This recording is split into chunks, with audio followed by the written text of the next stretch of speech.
Students, welcome back to my channel सेरिश institute. So आज की इस वीडियो में हम बिज़नेस ऑर्गेनाइजेशन एंड मैनेजमेंट का इंडस्ट्री वाला पोर्शन देखने वाले हैं। इसके जितने भी पॉइंट्स हैं सारे हम डिटेल में समझेंगे। ठीक है, तो चलिए फटाफट से स्टार्ट करते हैं।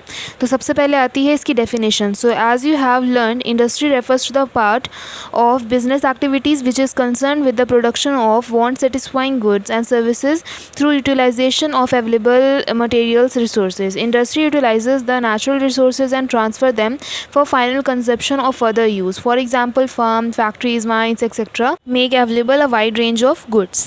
सो इंडस्ट्री क्या होता है? एक तरह से कोई भी चीज़ को प्रोसेस करना, प्रोसेसिंग। तो कोई भी चीज़ हमने फॉर एग्जांपल नेचर से लिया है, नेचर से जो हमने चीज़ ली है उसको कोई चीज़ क्रिएट करना, उसमें से कोई चीज़ निकाल करके कोई और चीज़ बना देना, तो ये सब हमारी एक तरह की प्रोसेसिंग है। तो इन सब चीज़ों में हमारी कई तरह की चीज़ें आती हैं, जैसे एनिमल्स आ गए, प्लांट्स आ गए, नेचर की चीज़ें हो गई।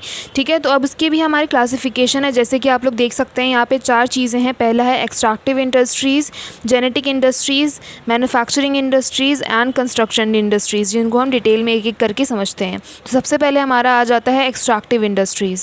So the activities engage in the discovery and extraction of natural resources like minerals, animals, plants, trees, etc. from the surface of beneath the surface of the earth or air and water come under this category. तो extractive industry इस तरह की industry होती है जैसे कि हमारा nature है, कहीं से कोई खुदाई करके कोई चीज़ निकालना, नेचर से कोई चीज़ लेना, कोई चीज़ विड्रॉ करना, उसको हम एक्सट्रैक्टिव इंडस्ट्री में इंक्लूड करते हैं। हमारे नेचुरल रिसोर्सेज का अगर इंक्लूड करें तो उसमें नेचुरल रिसोर्सेज में हमारी फार्मिंग आ जाती है। कोई लैंड है, वहाँ पे हम कोई चीज़ उगा रहे हैं, फिर उसको यूटिलाइज़ कर रहे हैं, इस्तेमाल कर रहे हैं, तो हमारे नेचुरल रिसोर्सेज से कुछ भी विड्रॉ करना, कुछ भी लेना, उसको हम एक्सट्रैक्टिव एक्टिविटी कहते हैं। एक्सट्रैक्टिव इंडस्ट्रीज़ में वो इंक्लूड होता है। सो नेक्स्ट है हमारा genetic industry. So activity which are concern with reproducing and multiplying plants and animals with the objective of earning profit from their sale come under a category.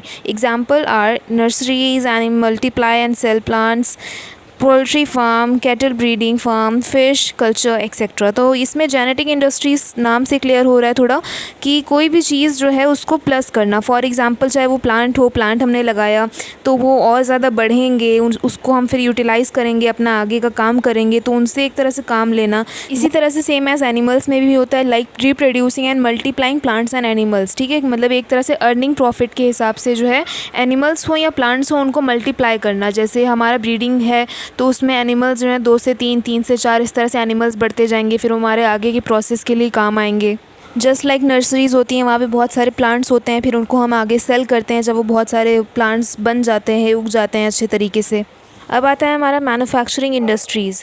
These type of industries are engaged in the conversion or transformation of raw materials and semi-finished materials into finished products. Cement industry, sugar industry, cotton textile industry, iron and steel industry, fertilizer industry, etc. are some examples of manufacturing industries. अब manufacturing industries में क्या होता है कि एक product से दूसरे product का कन्वर्जन करना। कहने का मतलब है, एग्जाम्पल लिया जाए तो गन्ना है, गन्ना हमारा पहला स्टेप है, उससे हमने एक और प्रोडक्ट बना दिया। फॉर एग्जाम्पल हमने चीनी बना दिया, तो गन्ने से चीनी को हमने एक नए प्रोडक्ट में कन्वर्ट करा उसको, ये हमारी मैन्युफैक्चरिंग इंडस्ट्रीज़ में आएगा।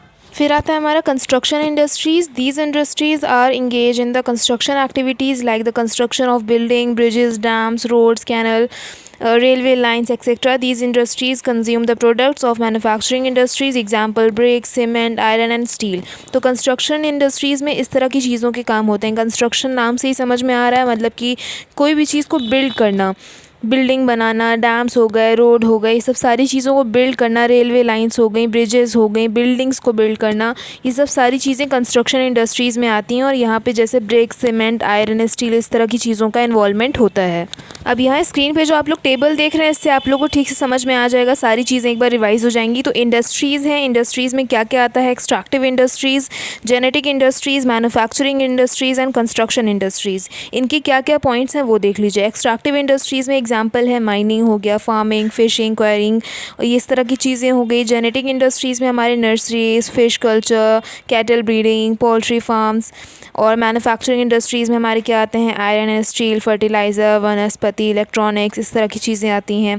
कंस्ट्रक्शन इंडस्ट्रीज़ में हमारे आ गए बिल्डिंग, रोड, कैनल, डैम्स, इस तरह की सारी चीज़ें इन्वॉल्व होंगी। तो ये आप लोग को एग्जाम्पल से अच्छे तरीके से सब कुछ समझ में आ गया होगा, आई होप।